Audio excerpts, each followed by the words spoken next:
किसी सत्संग के कार्यक्रम को लेकर के व्यस्त थे और जब कोई परिवार का सदस्य उधर गया तो गोली चला है, जिसमें 7 लोग घायल हुए हैं, जिसमें 3 बच्चे भी शामिल है। इधर आओ, ये तीनों बच्चे हैं। कहाँ कहाँ गोली लगा? तुमको कहाँ गोली लगा? नजदीक को देखिए, यहाँ गोली लगी है। दिखाओ, उंगली से दिखाओ, ये देखिए, नजदीक से दिखाओ इसको। गोली का निशान है ये। क्या गोली लगी? अच्छा, कैसे? तुम क्या कर रहे थे इस समय? हम खड़े थे वहाँ पे, हमको आके लग गया। तो डर नहीं लगा? तो जब आप भागे तो दूसरे ऊपर भी फायरिंग हो गया? हाँ। तुमको कहाँ गोली लगा? कहाँ पे? ये देखिए, ये गोली के निशान है। ये बच्चे को भी, ये मासूम बच्चे जो स्कूल में पढ़ते लिखते हैं, उनके ऊपर गोली फायर हुआ है। तुम्हारे ऊपर भी? तुमको कहाँ लगा? ये देखिए, कितने बजे? कल कितने बजे? कितना बजे? भोर में। और कोई किसी को लगा? और किसी को? बहुत आदमी को। किसको किसको? तुम्हारे किसको किसको? दादा को? किसको किसको गोली लगा? केकरा केकरा लगा गोली? नाना को? और इधर आओ, तुम इधर। किसको किसको गोली लगा? किसको? पिताजी का दादा। और तुमको भी लगा? तो जब उधर देखा गोली तुम्हारे ऊपर चला तो तुम भागा कि वहीं रहा? वहीं रहा। भागने का मतलब मौका नहीं मिला, डर गया था? बिल्कुल। जब किसी के ऊपर गोली चलेगी तो हम लोग भी अपने जान के सुरक्षा में कुछ न कुछ करेंगे, लेकिन ये तो बच्चे हैं जिनके ऊपर मानवता को संसार करने वाली और एक तरफा गोली चलाई गई, और वो गोली सामंतवादी और सीधे तौर पर कहे तो जिसने फूलन देवी के साथ रेप करने का काम किया था, अत्याचार करने का काम किया था, वही फूलन देवी का ये कांड, दूसरा कांड हमारे समाज में आज देखने के लिए मिल रहा है कि पिछड़े वर्ग के लोगों के ऊपर ये इस तरह की गोली के कांड हुआ है। और गोली से ये सामंतवादी जुर्म पुनः और पुलिस को जब इंफॉर्मेशन होती है, और जब आप पुलिस को इंफॉर्मेशन किए, जानकारी दिए, कितने देर बाद पुलिस आया? लगभग 1 घंटे बाद सर यहाँ पुलिस पहुंची है। पुलिस को घटना के समय में कम से कम 4 बार फोन किया हूँ सर। समय से यदि दरोगा उपस्थित हो जाता तो शायद ये घटना नहीं घटती सर। हम उसके बाद छोटा बाबू को फोन किए तो छोटा बाबू बोला हम लैट्रिन रूम में फंसे हुए हैं, लैट्रिन करने के बाद जाएंगे। उसके बाद हम एसपी का नंबर लिए, एसपी को कॉल किए तो एसपी साहब बोले कि ठीक है पहुंच जाएगा। एसपी साहब को जो कॉल किए तो उसके आधा घंटा के बाद पहुंचे यहाँ पुलिस। तो आप चश्मदीद गवाह को देख रहे हैं, और किसने गांव के कितने लोग? हाथ खड़ा कीजिए जो गोली चलते हुए देखे। देखिए, सैकड़ों लोग हैं, महिलाएं भी है। आप लोग आगे आइए, आगे आइए, सब लोग आगे आइए। इधर आइए, पीछे, इधर पीछे, इधर आइए सब लोग।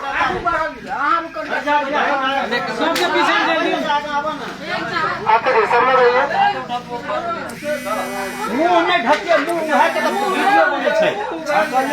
तो आप लोगों ने अपने आंखों से गोली चलते हुए देखा,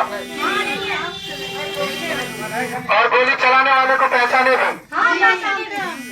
भी, क्योंकि दिन में गोली चली है। सुबह में कितना बजे? 7 बजे 8 बजे तो अंधेरा होता नहीं है। सभी लोगों, कितने लोगों को पहचान गए आप लोग? 7-8 लोगों को पहचाने? हाँ, ये सभी ग्रामीण है, और ये ग्रामीण चश्मदीद गवाह है, और इस पक्ष को जानने वाले जिस पर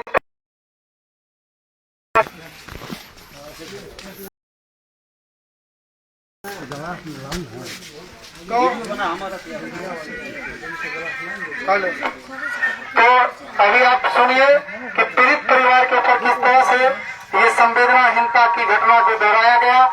इससे पहले इसी बस्ती में पुलिस पदाधिकारी के मिलीभगत से बगल में किसान के ऊपर ट्रैक्टर चढ़ाने का काम किया, और उस घटना को 1 महीने भी नहीं हुए। क्यों 1 महीना भी नहीं हुआ है? और दूसरा ये पुलिसिया जुर्म यहाँ भी हुआ है। कहीं न कहीं पुलिस के ऊपर संदेह की नजर से ये घटना को देखा ही जा रहा है। और ये पीड़ित पक्ष का क्या कहना है, पुलिस के बारे में क्या कहना है, घटना और घटना करने वाले जो अपराधी है उसके बारे में क्या कहना है, पीड़ित पक्ष से सुनिए। सर, कल 7 7 बजे सुबह का समय था। हमारे यहाँ जो है महर्षि नेही का सत्संग का आयोजन किया जाना था, जो हमारे सारी तैयारी को हम पूरा कर रहे थे सब परिवार मिलकर के। ये देखिए लाइट सब भी लगी हुई है जी, मेरे यहाँ शमियाना लगा हुआ है, टेंट लगाया जा रहा था और सारी सामग्री जो सत्संग में तैयार किया जाता है वो सभी चीजों की हम लोग व्यवस्था कर रहे थे सब परिवार मिलकर के, हमारे परिजन जो है सब मिलकर के। उसी समय हमारे घर के पीछे से ताबड़तोड़ गोली की आवाज आने लगी। तो हम लोग जो भी दरवाजे पे थे, हमारे आंगन में जो हमारी माँ थी, हमारे परिवार के लोग थे, हमारे बच्चे थे, सब हम लोग बाहर निकल करके देखना चाहे कि हमारे घर के ऊपर कौन फायरिंग कर रहा है। जैसे हम लोग बाहर निकलते हैं सर और दरवाजे से पीछे अपने घर के पीछे जाते हैं, हम लोगों के ऊपर ताबड़तोड़ गोली चलाया गया, जो हम लोग दिन होने के कारण पहचान भी किया है। उसमें से 7 आदमी को हमने पहचान किया है, जो 7 आदमी जो है हथियार से लेस, बाकी जो 10 से 12 आदमी था उसके हाथ में भी हथियार था, लेकिन उसके द्वारा फायरिंग नहीं किया गया है, पहचान नहीं कर पाया हूँ मैं। उसके बाद कार्रवाई क्या हुई? कार्रवाई में मैंने सर तुरंत घटना के समय ही मेरे हाथ में मोबाइल था सर, मैंने राजेश्वरी ओपी के बड़ा बाबू बैजू कुमार को फोन लगाया और उसको मैंने जानकारी दी कि सर मेरे घर के ऊपर ताबड़तोड़ गोली की फायरिंग की जा रही है, जिसमें हमारे माताजी इंजर्ड हो गई है, हमारे भाई को गोली लगा है, हमारे पिताजी को गोली लगा है, हमारे चचेरे भाई को गोली लगा है, हमारे भतीजा को गोली लगा है, हमारी भतीजी को गोली लगी है, हमारे नाती को गोली लगा है।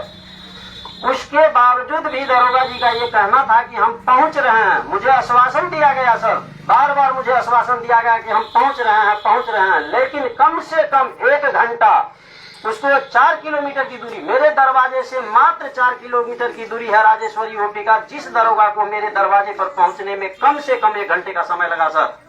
और उसके बाद जब नहीं आया तब तक अपराधी भाग चुका था सर, तब तक अपराधी भाग चुका था। और जब हम लोगों ने देखा कि अब हमारे यहाँ दरोगा जी नहीं आने वाले हैं, तो मैंने निराश होकर के मेरे भाई के द्वारा एसपी साहब को कॉल किया गया सर कि मैं बार बार राजेश्वरी ओपी को फोन कर रहा हूँ सर, हो सकता है मेरे ऊपर दोबारा अटैक ना हो जाए और हमारे सारे परिवार को जान से मार न दिया जाए।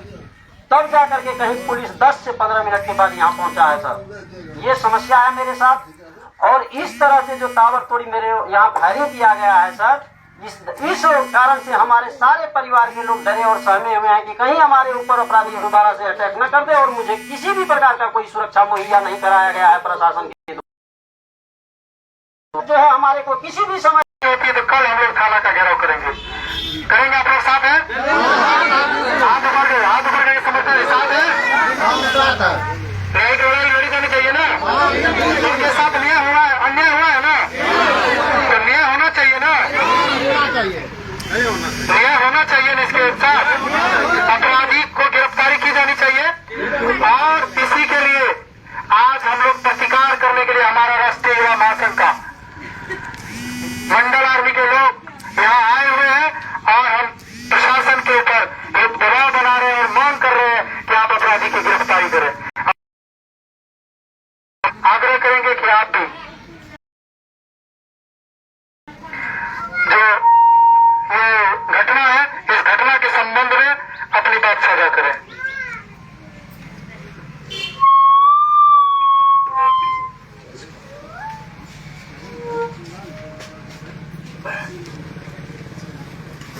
यहाँ का जो घटना है ये बेहद ही अमानवीय है। प्रशासन से बातचीत किया गया है, कार्रवाई का आश्वासन उन्होंने दिया है।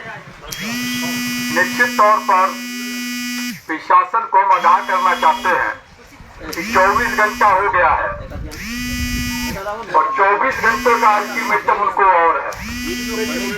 घटना से 48 घंटे के अंदर यदि अपराधियों की गिरफ्तारी नहीं होती है तो कल थाने का घेराव किया जाएगा और पूरी मजबूती के साथ में जो समाज आवाज नहीं उठाता है वो लाशें उठाता है। किसी भी कीमत में ऐसे सांप्रदायिक ताकतों को, सामंतवादी ताकतों को बर्दाश्त नहीं किया जाएगा। किसी भी कीमत पर इस तरह के अन्याय को सहन नहीं किया जाएगा। अन्याय को सहन करने वाला व्यक्ति अन्याय करने से ज्यादा बड़ा दोषी होता है। अगर आप आज नहीं बोलेंगे तो कल को आपकी पीढ़ियां गूंगी हो जाएंगी। ये घटना दिन में हुआ है, जनता के मूवमेंट से अपराधी भागे हैं आप विचार करके देखिए, अगर रात्रि का समय होता और गांव समाज के लोग नहीं आए होते तो आज क्या स्थिति होती। हो सकता है पूरे परिवार को खत्म कर दिया गया होता। मैं अपने पिछड़े वर्ग के लोगों से कहना चाहता हूं कि जाग जाओ और संगठित हो, ऐसे सामंतवादी ताकतों का मुंह तोड़ जवाब दो। केवल कलम पकड़ने से काम नहीं चलेगा। हम किसान कमेरा लोग हैं और किसानों का जो पहचान होता है वो हल के साथ में लठ भी होता है, और वो आप छोड़ दिए हैं। कलम के साथ में लठ भी उठाना पड़ेगा। अन्याय को सहन करना छोड़िए। कब तक अन्याय को सहन करते रहेंगे? न्याय के लिए लड़िए। हमने बात किया है, हमारे साथी ने बात किया है, अपर लेवल के अधिकारियों से भी बातचीत किया गया है, कार्रवाई का भरोसा दिया गया है। प्रशासन का थाना का ही घेराव नहीं किया जाएगा यदि कार्रवाई नहीं होती है, अपराधियों को गिरफ्तार नहीं किया जाता है। बिहार सरकार को भी चेतावना चाहते हैं कि जिस तरीके से वो खुद को पिछड़ों का मसीहा कहते हैं, पिछड़ों के नाम पर वोट लेते हैं और पिछड़ों के भविष्य की अधिकारों की और सुरक्षा की जिम्मेदारी के जो वादे करते हैं वो पूरी तरह फेल है। अगर इन अपराधियों को गिरफ्तार नहीं किया गया तो हम पूरे प्रदेश में बिहार सरकार के खिलाफ भी आह्वान करेंगे। नीतीश जी और तेजस्वी जी को ये सोचना पड़ेगा कि केवल पिछड़ा समाज से होने से आपको पिछड़ों का वोट नहीं मिल रहा है। नीतीश जी किसी जमाने में आप पिछड़ों की आवाज हुआ करते थे और तेजस्वी जी आपके पिताजी ने पिछड़ों की लड़ाई लड़ी थी, इसलिए आपको वोट मिलता है। अगर आप नहीं लड़िएगा, न्याय नहीं करिएगा पिछड़ों के साथ में, तो यही पिछड़ा समाज आपको गद्दी से उतार के फेंक देगा। हमें हर हाल में वो व्यक्ति चाहिए जो हमारे साथ खड़ा हो, हमारे दुख दर्द में खड़ा हो। जाति का पिछड़ा हमें नहीं चाहिए, हमें वो व्यक्ति चाहिए जो हमारे दर्द में अपना दर्द साझा करे। पुनः मैं चेतावनी देना चाहता हूं, चेताना चाहता हूं प्रशासन को कि 24 घंटा बीत गया है घटना को, अभी तक आपने एफआईआर दर्ज नहीं की है। जो जानकारी हमारे पास आई है, हमारे समाज के छोटे छोटे बच्चे जो कल का भविष्य है, इन 3 बच्चों को जो कोई 6 साल से लेकर के 8 या 9 साल के बीच में रहेंगे, इनको गोली लगा हुआ है, छर्रा लगा हुआ है। आप सोचिएगा कि अगर इनको 315 बोर का गोली लगा होता तो आज बच्चे ही हमारे सामने नहीं होते। शुक्रगुजार हैं हम कुदरत के कि वो दृश्य हमें नहीं देखना पड़ा। हमारे 4 लोग गंभीर रूप से घायल हैं, जिनको पटना रेफर किया गया है। आंख में गोली लगा है, आंख में लगा हुआ है और मस्तिष्क में लगा हुआ है। मस्तिष्क में और आंख में गोली लगा हुआ है। प्रशासन को यहाँ का जो इंचार्ज है, चौकी इंचार्ज है, उसको फोन किया गया घटना के समय तो 1 घंटे बाद आ रहा है। इसमें कहीं न कहीं संदेह है कि प्रशासन मिला हुआ है और इस घटना को दबाना चाहता है। तो तैयार रहिए। अगर 48 घंटे यानी कि 24 घंटा बीत गया है, कल तक का समय है प्रशासन के पास। अगर 24 घंटे में गिरफ्तारी नहीं होती है तो थाने को घेरा जाएगा। अन्याय को सहन नहीं करना है किसी भी सूरत में।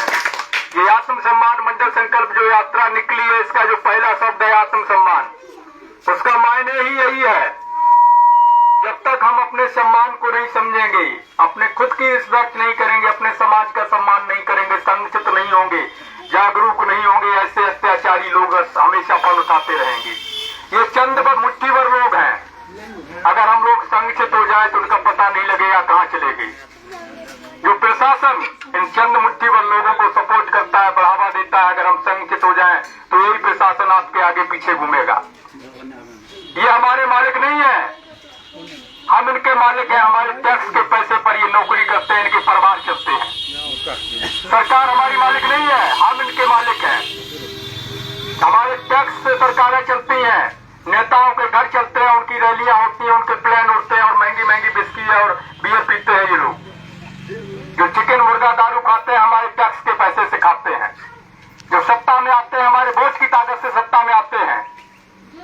जो लोग हमारे बल पे पल रहे हैं और बढ़ रहे हैं, वो लोग अपने आप को मालिक समझने लगे हैं और इनका यही घमंड, यही गर्व, यही भ्रम तोड़ना है तो संगठित होना पड़ेगा, जागरूक होना पड़ेगा और अन्याय के खिलाफ लड़ना पड़ेगा।